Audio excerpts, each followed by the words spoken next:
অমৃত সাগর কলার পর এবার ভৌগোলিক নির্দেশক জিআই পণ্যের স্বীকৃতি পেয়েছে নরসিংদীর বিখ্যাত লটকন। সম্প্রতি জেলা প্রশাসক মোহাম্মদ রাশেদ হোসেন চৌধুরীর হাতে আনুষ্ঠানিকভাবে সনদ হস্তান্তর করা হয়। লটকনকে জিআই পণ্য ঘোষণা করায় খুশি নরসিংদীবাসী। স্বাদ, গন্ধ ও গুণগত মানে অনন্য নরসিংদীর লটকন। এছাড়া স্থানীয় অর্থনীতিতে ইতিবাচক ভূমিকা রাখছে এই ফল। 2023 সালে ই-কমার্স ডেভেলপমেন্ট সেন্টার ইডিসির সার্বিক সহযোগিতায় জিআই স্বীকৃতির আবেদন করেছিল নরসিংদী জেলা প্রশাসন।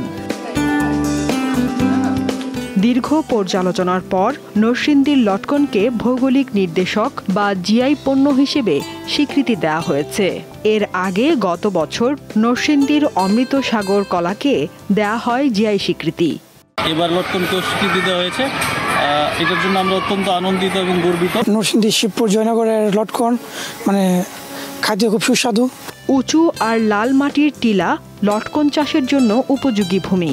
জেলার সর্বত্র কম বেশি লটকনের ফলন হয়। প্রতি বছরই প্রায় 1.5 থেকে 2 মেট্রিক টন লটকন বিদেশে রপ্তানি হয়। রপ্তানির ক্ষেত্রে জিআই পণ্য হিসেবে আমরা যে স্বীকৃতি লাভ করলাম, এতে আমরা অধিক লাভবান হব। ছবিতে দেখে তো অস্থির ছিলাম, এখন এসে আমার একদম এত এক্সেলেন্ট লাগছে যে বাচ্চাদের নিয়ে আসছি, খুব সুন্দর।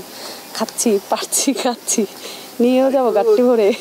ঔষধি গুণ সম্পন্ন সুস্বাদু লটকন ডায়াবেটিক্স, প্রেসার নিয়ন্ত্রণ সহ রুচিবর্ধক ফল হিসেবে জনপ্রিয়তা পাওয়ায় এর চাহিদা বেড়েছে কয়েক গুণ।